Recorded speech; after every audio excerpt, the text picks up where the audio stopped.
A detective must protect a group of dancers who have become protectors and mentors. Somebody write this.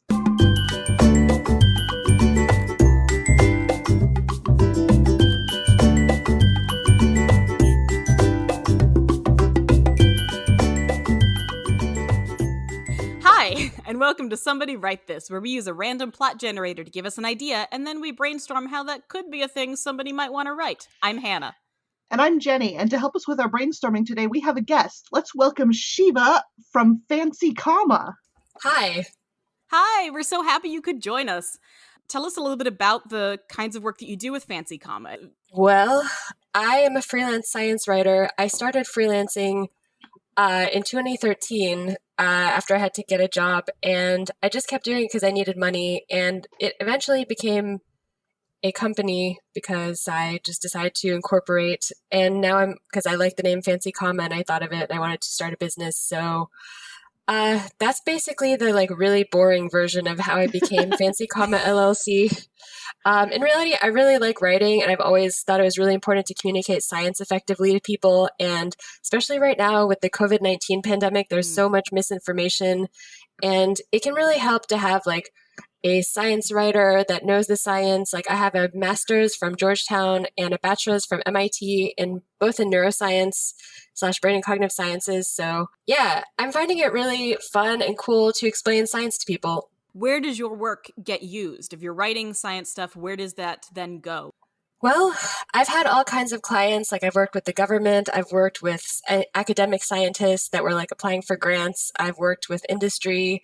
I worked for some people doing COVID-19 work, just kind of everywhere. My writing, you can see my writing on various websites around the web. I'm under NDA for a lot of it because it's really technical. So, Sure, but I mean, sure. I may see my writing here and there. I haven't yet, but eventually my goal is that someday the internet will be mostly my writing. That's awesome. So talk to me about science writing and how that differs from maybe creative writing or something else. What makes somebody a really, really good science writer? Well, to be a good science writer, you have to have a science background because science is like an organization of thoughts and concepts and a way to discover different truths about the world. And you have to know about the scientific method to be able to be a good science writer. You don't have to be a PhD level scientist. I have discovered that you can have any kind of science background and you can be a good science writer. But I think the one thing that sets it apart from regular writing is critical thinking skills, which you do have and I don't have a creative writing background. So although I did do creative writing as a high schooler and I won some awards from Scholastic, but yeah, it's just having the scientific mind frame and being able to critically analyze information. And actually, science writing, for anyone that's listening that may want to get into science writing, can actually be really lucrative. I make 6 figures as a science writer. Not that it goes on to my to myself; it goes back into my business. But I've actually found that it pays more than academic science that I have had in terms of my career. It pays better than being a researcher. So that's one benefit. And it also helps people understand that research that's so important that's happening worldwide. I'm intrigued by the crossover between scientific, informational, and creative writing, where, especially since science fiction is having this huge rise in attention.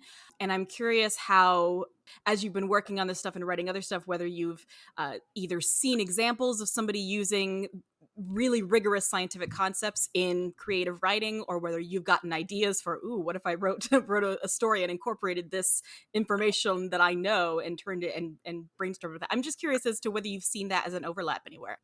Yeah, well, there are a lot of people writing science fiction novels that actually come to me and ask for information, or they may be writing an article about, I edited a book on technofuturism or whatever. It's the idea that we will become robot cyborgs. And that kind of stuff is really prevalent in science fiction. I don't read a lot of science fiction, even though I'm an MIT graduate, but a lot of my friends read science fiction. So I know it has a lot of really weird stuff that honestly my brain can't process because it's so complex, but people love that stuff. And the really complicated part for me is reading those books and realizing there's no way that science is really even possible right now. So if you want to make your science fiction book more realistic, you can people like me can help you with the science. So I don't know.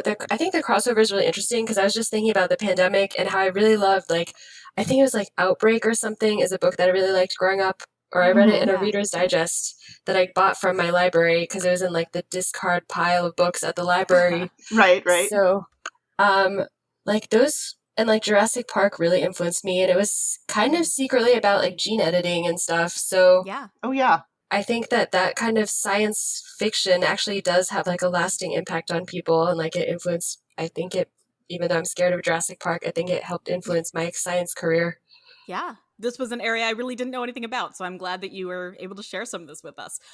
With that in mind, we are going to jump on into our brainstorming, which at this point doesn't have any science involved, but who knows where this will go. Our synopsis is: a detective must protect a group of dancers who have become protectors and mentors. There's a lot of protecting going on in here.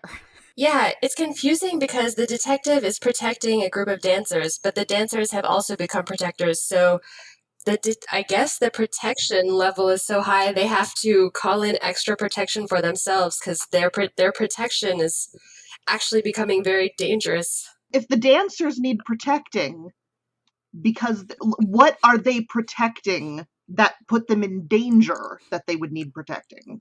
Well, they're also becoming mentors. So, and I mean, maybe they're like mentors, but their mentees have gotten angry that they are actually they're such harsh mentors. Their mentees are now they're seeking to revolt, and They've so they banded have to call together. backup, and like a detective has to come and investigate why the situation has really escalated to this really bizarre point. But then dance mentorship is I mean, dance is notoriously a very rigorous field. Yes. I'm wondering if this, it Wow. makes me think of Whiplash, which, if anybody hasn't seen it, it's about a music teacher who is extremely overbearing and like pushes his students to like beyond reasonable points because he thinks it's going to make them a better artist. And so it's all kind of about like the psychological backlash of that, how that is damaging to the student and how he becomes very, very angry at his teacher for pushing him to this point. And so that's kind of where my mind is going, is that it's a group of dancers who have such an unreasonably rigid and rigorous practice that they're fantastic. They're, you know, they're super renowned for their actual dance prowess, but they're also really psychologically damaging mentors that they, you know, push people way beyond where they should go. To where their students are now rebelling in violent ways. I can't even process this sentence. It's Yeah.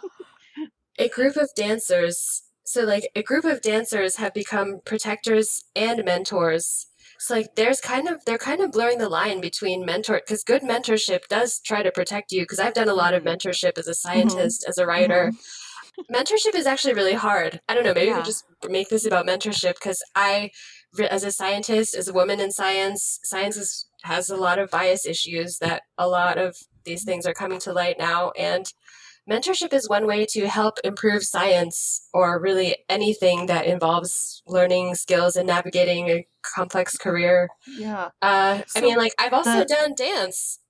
Yeah. But you danced? I don't know. Yes, Okay. I was But you in didn't ballet. revolt against your dance teacher. I did not revolt against my dance teacher. I didn't, because I love dance and I kept taking dance classes. My parents made me let me take all these different ones, and I had like all these cool tutus. To come at it from a different angle then, is there a way that maybe I'm trying to find a way that the dancers could be training people to do something very specific, maybe in like government work or spy work. Maybe they were doing legislative dance. I mean, I briefly worked in Congress, and I think that would have broken the ice a lot. Like, like, you're having a hard day, you're just at odds with each other. Like, if you had like a ballerina come in, just like do like a cool dance. That would have fixed things in 2 seconds. For a filibuster, just get up there, and now I shall perform an interpretive dance. I would have loved that so much. And you know, that kind of stuff doesn't get covered by CNN, but that's exactly why it's so needed. We need more random dancing in Congress. So for real, maybe there's some kind of hypothetical branch of diplomacy or of international relationships that does involve creating dance programs. Yeah, I know. think that the Armed Services Committee could really use some dance because you're like, as a Congress person that works in Congress, you go to all these important meetings, you grab some cookies. Like, if the actual event was like a ballet, some kind of tribal dancing, any kind of dancing, because like dance is universal. You're attending something on like block grants. The block grants also has like an interpretive dance about block grants sponsored by the American Enterprise Institute. Like, I would have loved that. That would have made the writing the memos so much easier. Like, you just like the event had a dance. It was I like this fantastic. idea. So the phrase that's sticking out to me that I want to explore is who have become, which makes it sound like the dancers didn't necessarily choose to be protectors and mentors. And so I'm wondering if that means like they were made to, like, assigned to be protectors and mentors of somebody, like, say for legislative dance, like your government needs you, or I'm wondering if it's some sort of codependent relationship where they have students maybe, but who have dissolved the boundaries of teacher-student relations, and it's become sort of like a misery type situation, like, you will stay here and you will teach me to dance. Yeah, so this ties absolutely into what I was thinking, the former one, because Okay. So I just read not that long ago Mother Night, which is about a guy who is in Germany during World War II and is brought on as an American spy who reads German propaganda, but is given specific things that make it a code. He doesn't understand what he's transmitting. So what if these are code dancers? What if they are what if they are choreographing pieces that then are seen and broadcasting information about something? So they're undercover. Yeah, they're spies. They're undercover. They're teaching these rigorous dance routines. They're inventing new dance, and so are renowned, but it's really all like a code.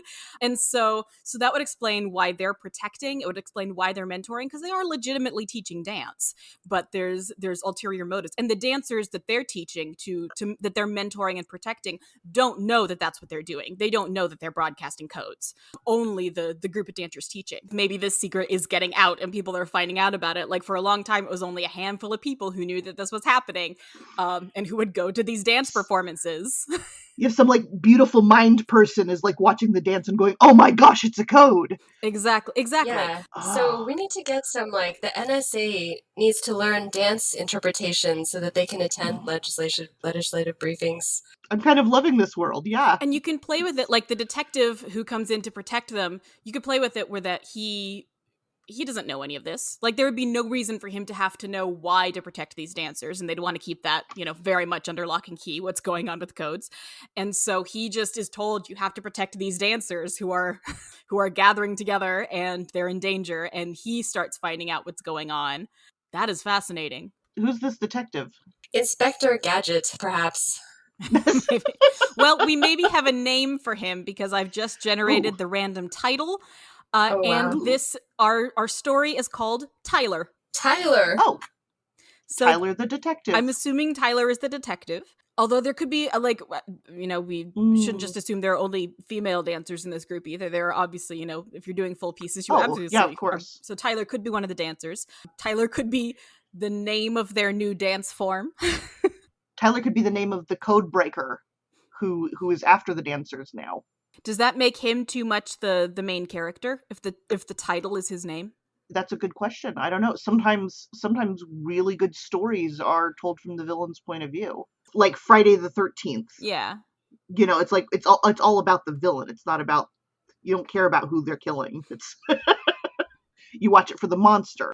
Yeah, I think Tyler could be so many things. I think whatever we name it has to be. Well, sometimes like Tyler could be like a complete ethos of dance detectiveness, dance detection. Is that the name of the dance troupe? It's the name of the troupe. Tyler? The Tyler Dance Troupe. The Tyler Dancers. Cool.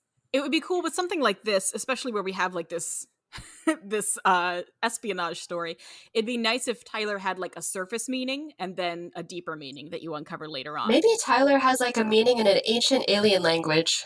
Oh man, we're getting these Okay. codes from the aliens. Yeah, like I truly believe that aliens are real. Mm-hmm. I have a feeling they're out there. If they knew about Uh-huh. our cool dances and dance protectorship and dance mentorship, they would really want to come visit us. And that would be really good for space exploration and our knowledge of aliens. Mm-hmm. So I would like to invite all aliens interested in dance mentorship to definitely hit up Tyler. He will Yes. definitely help you out with all of your endeavors. I like the idea of Tyler The- as the name of the oh, troop, and then Tyler being the name of the source that they got this from, whether that's aliens, whether that's somebody, the president of some country or something, or Yeah. like somebody higher up who were like, oh, we didn't know that they were behind this. Or maybe it's like a front. It's like not really named Tyler. It's named something very complex, or it's named something in a different language, and they just went by. They acronymed it. It was Tyler, like totally yo. I don't know any words that start with the letter Y, but like any totally young little expert. pirouetters. Yes, No, that's a P, not an R. I was like, wow. Tylip. Tylep. Maybe it's actually Tylep, and we just. I don't know. Like, do words have any meaning? Sometimes they could just maybe it's like I don't even know. Like, I don't know if you've read Jorge Luis Borges. He has like this whole thing. I was going to talk about it Uh-huh. because I know you guys Ooh. always ask people Yeah. to talk about their favorite stories. He does a lot of magical realism books. My favorite short stories book by him is Labyrinths, and he talks about words. He talks about all these weird concepts and like words like lose. There's this one he has. I think it's called Tlon Ukbar something tertius. I'll just call it Tlon. Tlon. And he talks about words not having meaning. I'm not sure if it's in that story or a different story, but like the letters just kind of become different stuff. And like, but like, because magical realism, it's like real, but it's also like has a magical element. So like the words kind of become something more than words, but at the same time they don't make sense because their letters don't comprehend. They have power to them, but not necessarily through because they're language. Yes, exactly that. So maybe it's like that kind of. Which makes me think, what if Tyler is based on what the dance moves of the code look like? And they look kind of like letters, so they chose to call it Tyler. That sounds interesting. So like T is standing up with your arms out to the side, right? Mm-hmm. You know, YMCA. But like you really can actually do Tyler.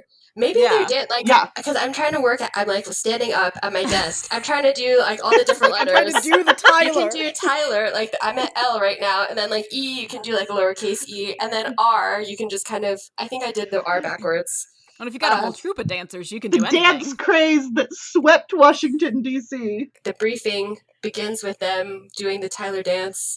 I mean, oh my gosh! So what if the part of the problem is that they have been using these dances to communicate things, but one of them, the Tyler, has caught on and has become like a meme. Like, and they're just doing this everywhere. And somebody and the people who know the secret are going, oh my gosh, oh no, everybody's doing it. And there's somebody who's like starting to be like, hey, like they're close to being able to like figure out pieces of it. And so everybody's like, we have to shut this down. We have to shut this down. We have to protect these people. I think that because like if you try to like you're a congressman, your chief of staff has advised you to speak on Tyler on the House floor. It requires you to do the Tyler dance. You're going to be out of order. Like they're going to be like, I'm sorry, what are you doing? Like this is not what we're here. It needs to be a movie because I want to see Congress people dancing the Tyler. The one piece that I think we might need to figure out before we let it go is, so we've fleshed out this world of these code dancers, but we haven't really talked much about the detective. How much does the detective know? The detective is the central character in our initial plot synopsis. And so how much does he know? How much does he find out? Is he able to protect any of them? What does that even look like? Is that shutting down the program and putting them all in, in hiding? Is being a detective their mild-mannered alter ego? Are they a superhero? Maybe it's like a person that is just like some random janitor, kind of like Good Will Hunting, where the guy is like a janitor, but then he is actually a brilliant math genius. I mean, like that. But like, I think this actor should have like a cool superpower. that he allows him to, like, he enacts a force field around the dancers whenever they're doing a dance that's very controversial or something, just so they can have extra protection.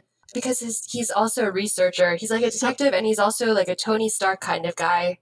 Yeah, because like whatever superpower he has that he uses to protect the dancers is probably also something that helps him in his detective work, which is why he chooses to be, like, oh, I just happen to be a good detective, wink. Does he have a personal connection to one of the dancers? Is like one of them his sister or something? That would probably help him protect better. Like maybe he was originally going to be a dancer, but like he broke his arm. his ACL or something. Oh, he's a former dance. That is interesting. Yeah, I'm trying to unlock this character because I feel like there's something there and I can't quite figure out why is he there? How did he get there? Well, I think whenever being a protector is actually very hard, so it doesn't surprise me that dancers that have become protectors now need protection themselves. Sure. You would think that they'd be able to protect themselves because they're protectors, but I think that just goes to show that life never goes the way you want it to. Well, and they might not even know, I mean, obviously they know there's a level of risk if they're doing spy transmissions, but yeah, that's true, but they not know about the immediate danger. There might be an immediate risk that they are not aware of.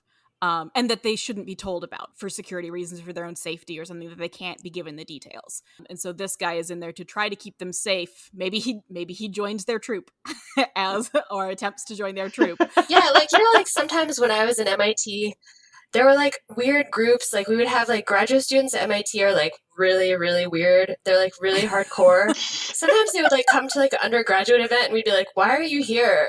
And they would just be like, I'm really interested in this topic. Like, I was on the debate team. We had, like, a graduate student show up, and we're like, oh, wow, you're weird. Go away. So maybe it's, like, that kind of thing where, like, a detective showed an interest in dance, and then they somehow got to know these dancers because they wanted to expand on their dance skills, and so like at first they just think he's a groupie or something. Yeah, he starts out as a groupie and then he turns out to offer them some skill. It's like a skill share. Like he's offering his detective skills in exchange for some dance knowledge.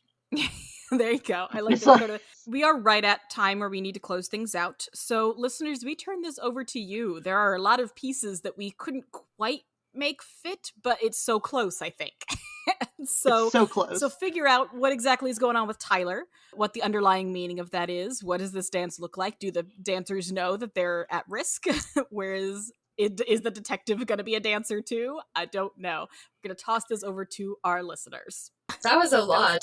I can't believe someone will actually listen to this and make sense of this entire conversation. Oh, it's gonna be great. Before we close out today, we are gonna take a second to each shout out a story that we think our listeners should check out. I've already recommended my book. It's Jorge Luis Borges' Labyrinths, a collection of short stories, the best short stories ever. I was a Spanish major in college at MIT, and my professors always talked about these stories, and they're so good, especially if you like science fiction kind of stuff, but also like reality like me.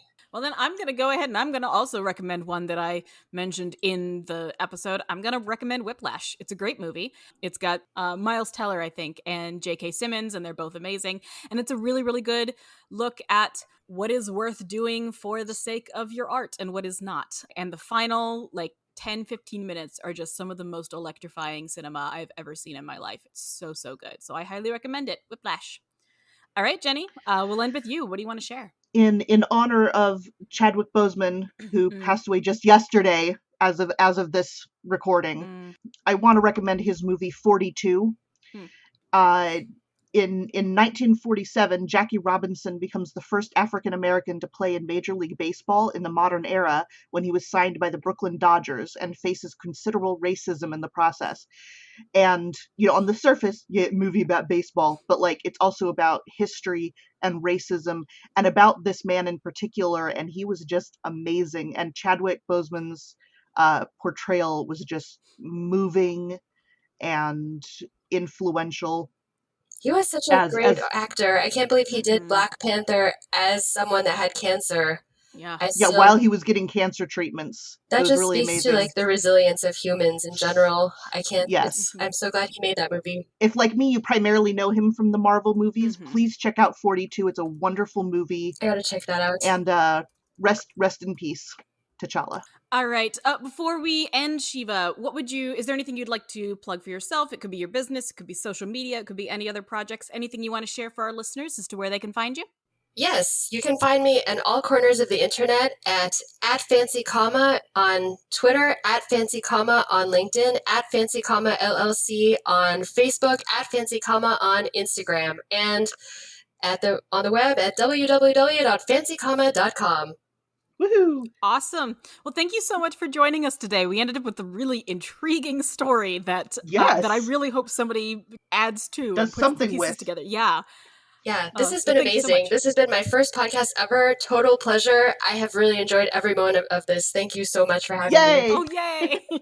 All right, folks, that is our episode. As a reminder, you can find us every other Thursday wherever you get your podcasts. Follow us on Twitter at WriteThisPod. And if you've been inspired by this episode and have questions or comments or a video of what the Tyler dance might look like, Yes.